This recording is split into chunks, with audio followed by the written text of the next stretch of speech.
Oh, check it out. They're swimming. Oh, Jaden looks pretty good.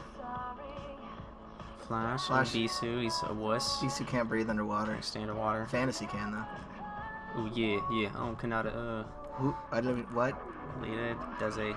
Dude, look at him. Karate moves. I couldn't see him because the name was Backhoe. Oh, yeah. Dude, he likes being in wet places. Stork with his glasses on. Amazing. Whoa. Underwater. That's epic. amazing.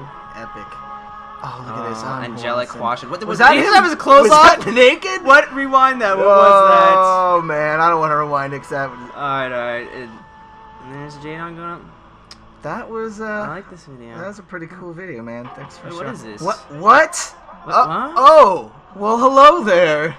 Oh, this is the game. Oh, this is the OSL. Man, I thought we were watching some new StarCraft movie or something. Hey, what's up, everybody? It's the Bacchus OSL round of 16, Group A. We're watching here. This is the second set, I guess.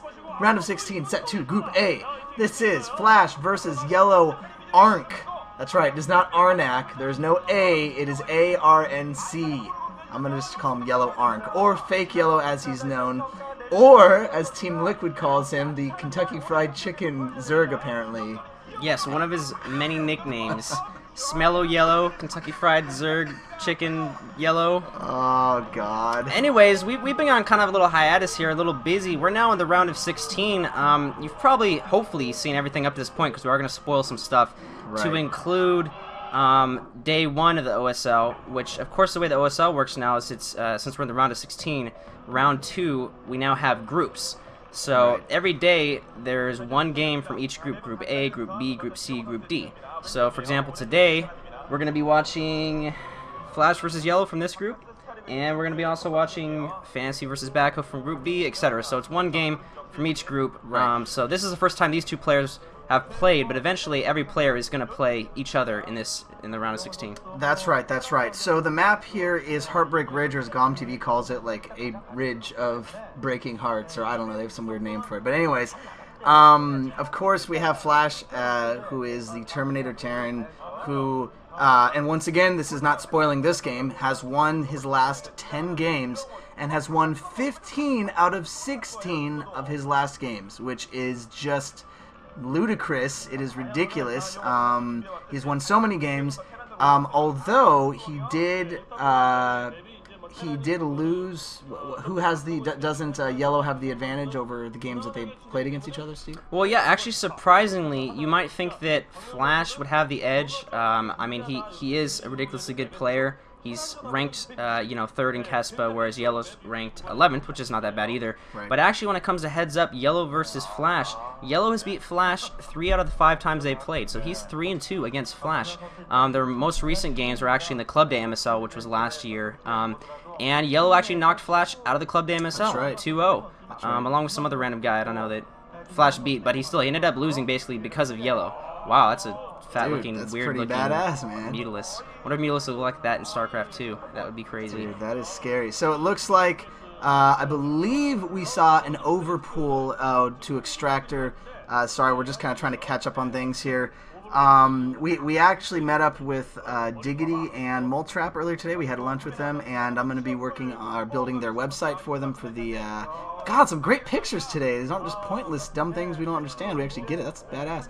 Anyways, I'm going to be building their Voices of Esports site, so I'm pretty excited about that, and so that's going to be pretty cool. We'll have some announcements from them and us as far as that comes up pretty soon, and hopefully we'll be getting Moletrap in on a Tripcast or a few. Look, there's white guys. Let's show them on video being white guys.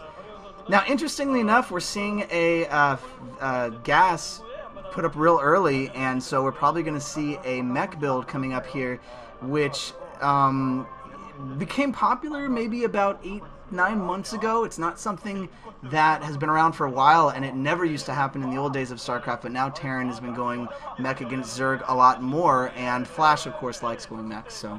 Well, now it's almost the new standard. Yeah. And it's interesting here that Flash is walling himself in, and what is this? SCV is tripping out, or is it? Oh, it is building. It's still building. It just looks really weird. It looks like that's just going to be a defensive measure. He's worried maybe about Lings just rushing in, and so he's putting that spite up there. He hasn't completed it, so that's good. He can still cancel it and get the majority of that money back if he wants to. Also interesting to note, YellOw did get his lair early. I'm not sure if he is getting a second expansion up there or not, but he is definitely trying to tech up quickly. It looks like Flash just pulled SCVs off gas, so other than getting this factory, he's probably is going to expand after this, if that's the timing.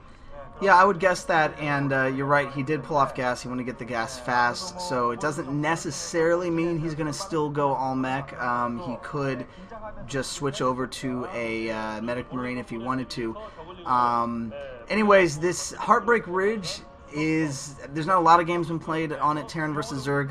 Zerg is generally in the disadvantage, and Steve and I were talking earlier mentioning that there are only 2 immediate expansions around your main, which of course, unless you're going to do like maybe a 3-base build, generally for Zerg, that sucks because it's hard to get the other bases, it's hard to defend the other bases unless you can get a Nidus Canal up, and even then. And so in the late game, Zerg kind of ends up just kind of getting choked a little bit because they have a lot of trouble in navigating the map as far as the expansions go. Whereas obviously if you're Terran, you can pick up your command center and drop it down, lift it up if you want, if you get attacked by Lings. So Terran has had the general advantage, although it is 10-7 Terran versus Zerg. So it's not like it's kind of a definite. We do see the Spire going up, so YellOw is going to probably go for some Mutalisk Harass. Yeah, YellOw actually doing a poor job there of denying Scout a flash. That's going to be really important. Now Flash, you can see him actually, he might even be reacting by building that Stargate there. We did see an armory go down, and now he is building the engineering bay too, but he can definitely get Goliaths out. Because YellOw did go for a 2-hatch muta build, there's going to be mutas there really fast, but again on this map there is a little bigger distance than normal. So if Flash can hold off this initial harassment with these mutas, he's going to be way ahead 2-base versus the 2 bases of YellOw. So YellOw has really got to make it count with the mutas he has now. We do see the starport going up for Flash. And, you know, he did have the armory, so maybe we'll see Valkyries. But I kind of think not. I kind of think the armory was more maybe to get Goliaths, and also he's going to want to upgrade eventually. Like you said, it still may not be pure mech, but it's looking that way right now. We haven't seen a single additional barracks, and there is the first Goliath. So yeah. I think Flash is going to be well prepared, and turrets already going up, and we haven't even seen the mutas. I think they're flying across the map. Yep, there they are, the first 3 or 6 mutas or so coming across, but I think Flash is going to get his turrets up in time. This is going to be a really important moment for Flash. If he doesn't hold this off, then of course, you know, it can be downhill from there, but it looks like the first couple mutas are coming in. Turret just does get up. YellOw's going to try to go around here, see if he can circumvent around these turrets. Goliath's taking a few shots on the... Oh, he's going to just try to go straight for the Goliath there. YellOw being really aggressive does take out the Goliath, and now there's no turrets in the back of Flash's base, but he does have another Goliath. Mutalisk's taking a lot of damage, but not that many Goliaths. Flash trying to repair his Goliath. It's not good enough. Those Goliaths both go down, and now Flash is actually in a little bit of trouble because he can't build any more turrets. He doesn't have any turrets in his main, and he has no Goliaths left. This is unexpected. I did not expect YellOw to get through here. This is such a big space. And, oh, here comes a Valkyrie. If he loses that Valkyrie, then he is... Oh, the Valkyrie's almost about to go down. Valkyrie goes down and doesn't kill any Mutalisk. Flash is in huge trouble here. I mean, he's not in huge trouble, but obviously you can see the Mutalisks are coming in. The Mutalist group is getting bigger and bigger. There's no splash damage from any units he has right now unless he can get another Valkyrie out. These Mutalisks, if they can go in and take out some SCVs, Flash is not taking SCVs out. I don't know if he's going to try to maybe take out the factory. We have Scourge coming over. The Scourge might be able to immediately destroy any sort of air unit that comes out of the starport there.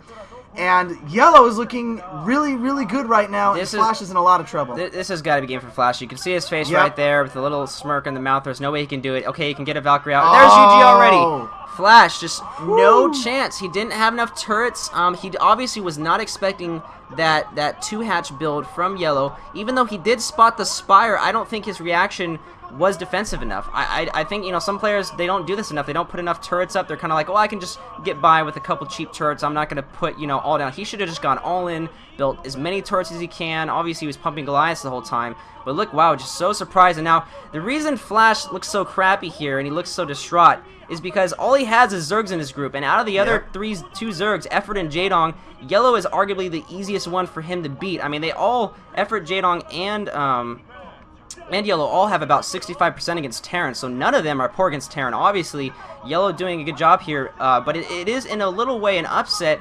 And the funny thing is, Flash picked YellOw in this group. That's right. So after being picked into the group by Effort, an all-Zerg group, he picks another Zerg to face off against, and Zerg is Flash's Flash's weakest matchup. Right. So Flash, a lot of people think that is kind of Flash undoing, and he might see a quick exit from the OSL if he's unlucky. I agree. I don't think there's any way Flash can beat both Jaedong and Effort. I think he might win one game out of them. I think if he is going to win a game, it'll be against Effort, although that's only because Effort is the second best Zerg in the world and Jaedong is the first best Zerg in the world. Pretty surprising. I was expecting a longer game, and we cover up the bar so we can't see how long the game is, so we are actually genuinely surprised when something like that happens. So we're going to go ahead and go on to the next game, which is going to be Fantasy versus Backhoe. Should be a good game, and we'll see you guys then.